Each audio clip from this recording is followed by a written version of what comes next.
Welcome to JP's Morning Brief. This is James Pierce.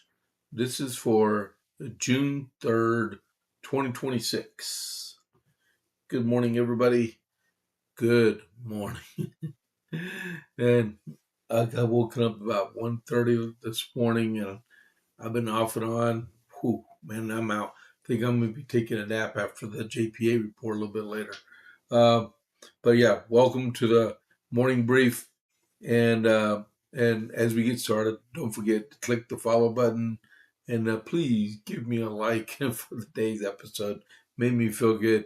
And then the chat. Okay, you can chat out. I'm down to 2 spots. I can monitor chat because I left my phone out in the dining room, so I'm not leaving to go get it right now. So I guess I gotta wait. That's all right. Um, so yeah, a lot been happening. Some stuff happened in the Middle East last night, and then we have election stuff. Not as intense as I thought it might have been, but it's still there. But we'll cover that more in a big ruling from the Supreme Court. So here we go. In the armament shop. Whether you're looking for your first firearm, upgrading your setup, or need expert service, Jason at the Armament Shop is Copper's Cove's premier source for all things shooting. Browse a wide selection of pistols, rifles, and shotguns, backed by top-tier gunsmithing for gun repairs, along with reloading supplies and professional cleaning to keep your firearm in peak condition. Need a transfer? We make FFL transfers fast, easy, and affordable. Need your CHL? Jason can handle those classes, and he has over 3 decades of experience. Visit the Armament Shop at 115A West Avenue D in Coppers Cove, or call or text 254-560-2023, or visit www.armamentshop.com. That's www.armamentshop.com. The Armament Shop, your safety, our priority. All right, I'm back. Let me get all set. Yep, that's it. All right, cool. So here I am, the Iran update. So last night, while we were watching election coverage, we found out that Iran launched a successful attack with a drone against Kuwait and damaged parts of the Kuwait airport and I believe an oil export terminal. And there was unsuccessful attacks against Saudi Arabia and Bahrain. The U.S. intercepted a whole slew of missiles, and it did a self-defense attack on a missile launching point on Qasem Island, which is in the middle of the Strait of Hormuz. The U.S. will screen all Iranian World Cup teammates and coaches for ties to the IRGC. The U.S. disabled a Botswanian flag tanker after it refused commands from the U.S. Navy. It was trying to run the blockade, and there's been 122 vessels turned back since Project Freedom was started. The U.S. Treasury Secretary Scott Bessent said sanctions will be in place against Iran's cryptocurrency. The Secretary of State, he confirmed, that'd be Marco Rubio, confirms that any Iranian civilian trying to enter into the United States will not be approved. Romania approves flyover rights and basing rights for U.S. troops that are defensive in nature toward Iran. The Dow Jones closed yesterday afternoon at 51,307.79. That means it was up 228.91. West Texas Intermediate is shot up in regards to that attack from Iran onto Kuwait to $96.31 a barrel. and Brent crude oil is at $98.43 a barrel. All right, that's your Iran update. Hold on just a second.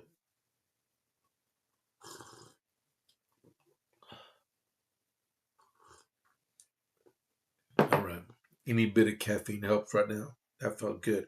All right, so as we know, last night there was elections. Yesterday there was elections, so we got some readouts on results from last night's elections. So we'll start with the little ones first. New Jersey, the big ones that we're watching was Congressman Jeff Van Drew and Congressman Keene were both unopposed, so we don't have to worry about that. Dean is being challenged by an Army combat pilot, but she's very liberal, so she should be easily defeated by Mr. Keene. And then there's, I didn't write it down because I don't write down Democrat stuff there, but there was some Dr. Hamawi or what, he's being fully endorsed by CARE. That's a Council of American Islamic Relations. I'm telling you, we're barking up the wrong tree by letting these people run for office and stuff like that. That could be a bad thing. All right, in Iowa, Trump endorsed candidate Frinska was defeated last night by political newcomer Lon LAHN, and it was only by 0.8 percentage points. I mean, Frinska had 37% and Lon had 37.8%, and that was it. And he conceded. And then we had for the U.S. Senate, Trump endorsed candidate Henson. She won 74% of the vote against Carlin's 26. And I do have an article about her in a little bit. And then California. California is not the place to be, so you load up your family and you move. All right. So in LA, Karen Bass, right now, she's in first place with like 36%. Spencer Pratt is currently in second place with about 30% of the vote. And the ramen lady, the very progressive DSA supported person, she is in third place with like 22% of the vote. And I'll tell you more about that in just a second. And then for California governor, Steve Hilton is currently in first place. And then Javier Becerra, he's in second place. And Tom Steyer is currently a little further back right now in third place. Now, I'm saying that because I'm not giving you any hard numbers on it, because the problem is they got that stupid jungle primary, right? The jungle primary, well, that's part of the problem. The second problem is you have election weeks instead of election day. They are voting. Okay, the polls close. What now? It's almost 6:30ish. Okay, so 10 p.m. last night. The polls have been closed for 8.5 hours, right? And they've only counted 50% of the vote. What kind of utter nonsense is that? I mean, in Texas, we'd already be done. Florida, done. New York, almost done. Done. Until you get to Oregon and Washington and California, because they mail mail-in ballots to everybody, and then as long as that they're postmarked by yesterday, they have up to 14 days for them to be processed and counted. So there could be a huge influx of mail-in ballots on day 13, and you can flip the results of the election, which happened to Karen Bass 4 years ago when she initially ran and she won. The last batch of ballots that came in pushed her over to the top. I mean, that is crazy. I mean, Why was it not decided on election day? Easily. They need to get rid of this jungle primary, and they need to reform the mail-in ballot procedures. Well, first they need to get rid of the mail-in ballots, but there's no reason it should take up to 2 weeks. This is ridiculous. Totally. All right. So we'll get more into election stuff in just a little bit. I mean, it's like we're in a third world country. Well, since we're talking about elections and primaries, it's hot chocolate. Okay. So the Supreme Court yesterday afternoon ruled, which I thought they would rule. You got too many of these lower courts out there that are trying to assert their authority against the Supreme Court's will, and they keep losing. And they should have realized they did this. Yesterday, on a vote of 6-3, the Supreme Court overturned an appeals court ruling that now Alabama can use its revised 2023 maps that it tried to use last week, and that appeals court said no. Supreme Court said yes. Appeals court can get bent because they lost. So, according to the Just News, so the U.S. Supreme Court handed another win to Republicans on Tuesday night, allowing, because this came out like 8:45 at night, allowing Alabama to use a GOP-friendly congressional map in this fall's election that will decide control of Congress. The justices overturned a lower court ruling that the redistricting plan approved by the legislature intentionally discriminates against black voters. In doing so, it clears the way for the map. So the lower court said it was discriminatory. Supreme Court said it's not discriminatory. In doing so, it cleared the way for the maps first approved in 2023 that is likely to give the Republicans a 6-1 advantage in its congressional delegation. At this preliminary stage, the state has shown that it is entitled to interim relief from the district court's injunction. The justices wrote in an opinion, and then the state has also made a strong showing of irreparable harm, and that the equities and public interest favor it. They added, "We have repeatedly cautioned that lower federal courts should not alter the election rules on the eve of an election." The three liberal justices all dissented. The ruling is the latest win for President Trump and Republicans in a redistricting battle that both parties pursued in hopes of gaining an advantage in November elections. All right. So,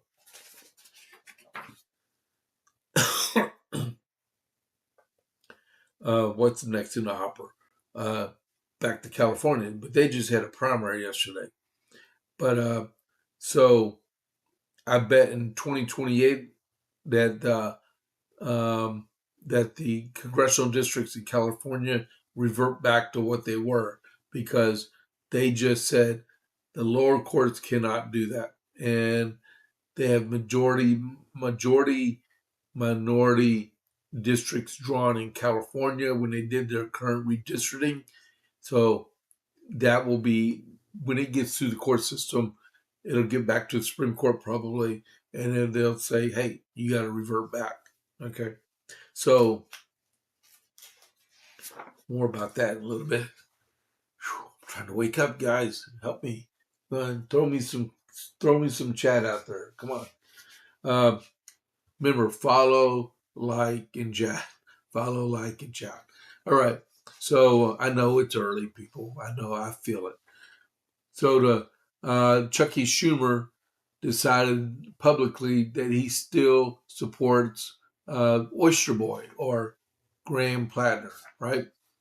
Um, and so does Kelly Gillibrand and Bernie Sanders and AOC or AKA Sandy Cortez.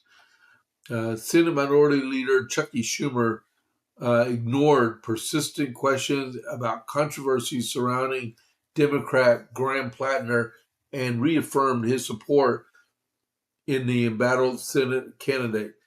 Plattner, a Marine veteran and an oyster farmer, that's why I call him Oyster Boy, has faced a series of controversies in recent weeks, including criticism uh, over a tattoo with links to Nazi imagery because it is a concentration camp tattoo he got on, not imaginary. Uh, Resurfaced Reddit posts have made inflammatory comments about veterans and reports of sexually explicit messages exchanged with other women during his marriage. Uh, yeah. So this is what Chucky said yesterday. Speaking with journalists in the Capitol on Tuesday, Schumer was pressed on whether he, as a top Senate Democrat, is satisfied with Plattner's explanations on the scandals dogging his campaign.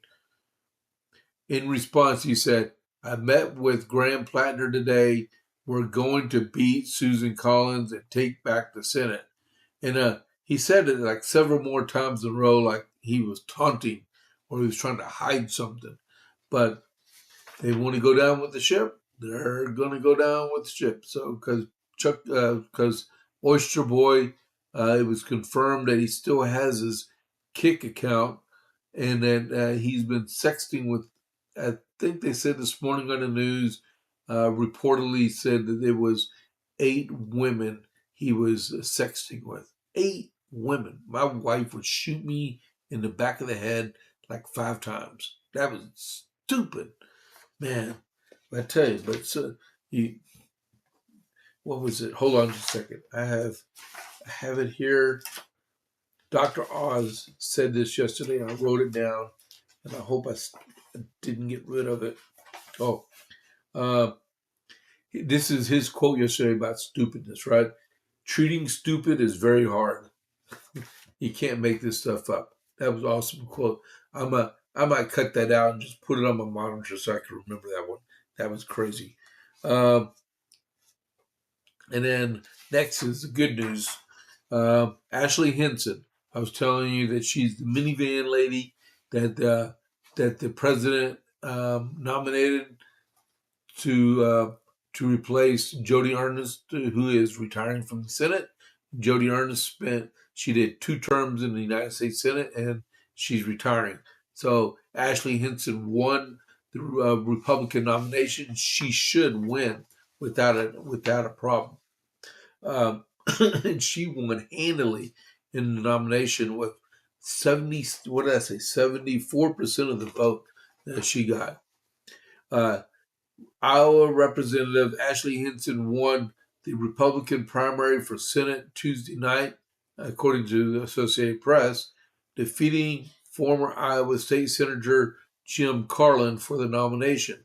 Hinson is running to replace Republican Senator Joni Ernst, who announced last year she was not seeking re-election in order to focus on her family.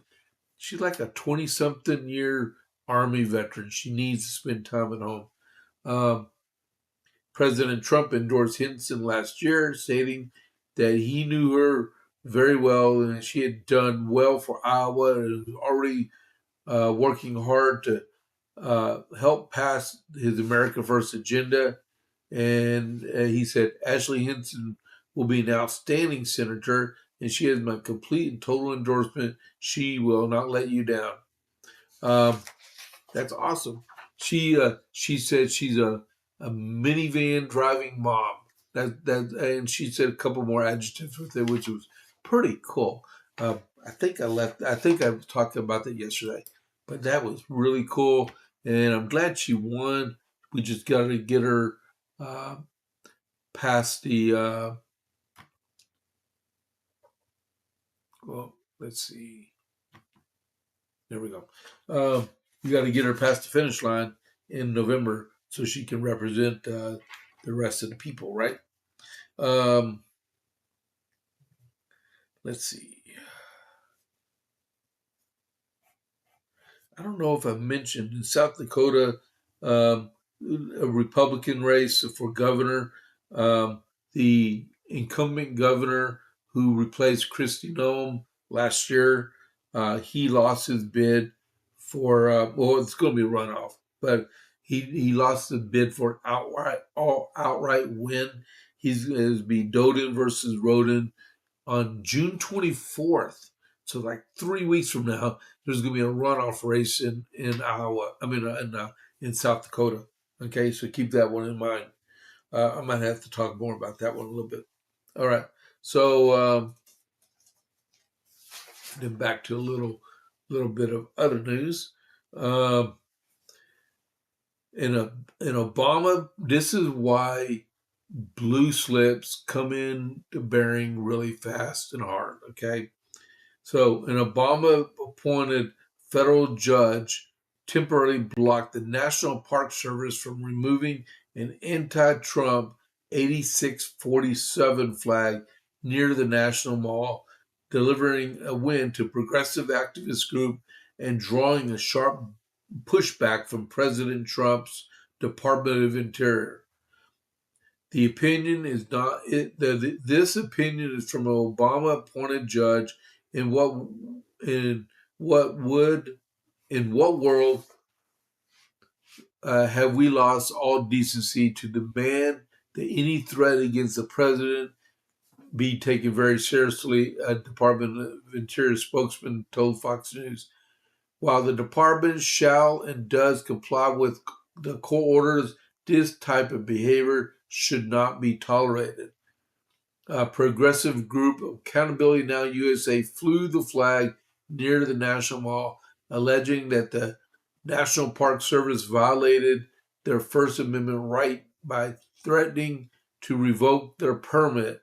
U.S. District Judge Randolph Moss in Washington granted a temporary restraining order Monday, allowing the flag to remain displayed for now.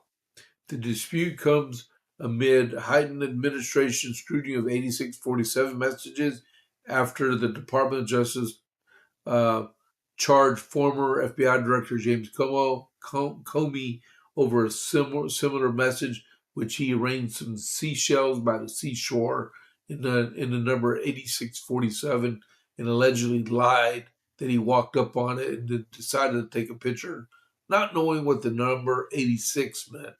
Okay, if he didn't, he is an incompetent law enforcement officer. All right. So we're at 6:53. We're doing good. We're gonna shift really quick to some Texas news, really quick, like okay. One other thing I will tell you that on July 24th, that's a Friday night, uh, the White House Correspondents Association dinner was rescheduled for. That was announced yesterday afternoon. Jackie Heinrich, she's the incoming president of that, was talking about it on Fox News. The president has already confirmed that he will be there and he will speak. All right. So that will be July 24th. Let's hope everything is squared away and everybody will have a good time in a secure environment. Okay, so next, here in Texas, our Secretary of State, we just finished with a runoff election. So our Secretary of State finished up her term, and she decided she was to go ahead and step down effective July 17th. That's good news for Republicans because for months, we've been trying to close the Republican primary, the Democrat voters, and she's been fighting us tooth and nail. But this time, we won. All right. So, Texas Secretary of State Jane Nelson announced Tuesday that she will step down from her position on July 17th, ending a 3.5-year tenure leading the state's elections and business filings agencies. So the Secretary of State in Texas does business and does um, elections, just like here in Coryell County. Our tax assessor collector does business taxes and he does um, elections. All right. Uh, it's been an honor to serve the people of Texas in this role, Nelson said in a statement. My time as secretary came at an important moment for Texas, and I am proud that we've been able to accomplish as an agency in under 4 years. Greg Abbott praised her service, calling her a champion for the people of Texas and an extraordinary Secretary of State. I'm deeply grateful for her long and loyal service and outstanding leadership. She represented our state with grace and honor across the globe. Texas is better because of it. Uh, and then I'll just read one more thing. Uh, as Secretary of State, Nelson has served as the Texas Chief Elections Officer, overseeing 7 statewide elections during her tenure. According to the agency, more than 27 million ballots were cast in those elections. And let's see. The governor has not named anyone, but they're saying he may go with uh, State Representative Nate Schatchline because he's leaving the Texas legislature. Okay, so that would open up a spot in the Texas legislature. So I don't know if he could actually do that. All right, so let me go back here. Let's finish up at 6:57. So we'll do the rest of the deal with the JP8 report, which starts in 1 hour. We're about to raid over to Vince in just a second. Let me get this set, and then I've got a couple of things I still want to talk about. There and there. All right. So tomorrow night, 6 p.m. in Belton by the Belton Dam. It's called the Dead Fish Grill. It's Pints and Politics with Chip Howell. That will be taking place there. You're cordially invited to come if you're in the area. My wife and I will be there too. He does this on first Thursday every month. There's the flyer for it. You can freeze it, take a screenshot of it if you want.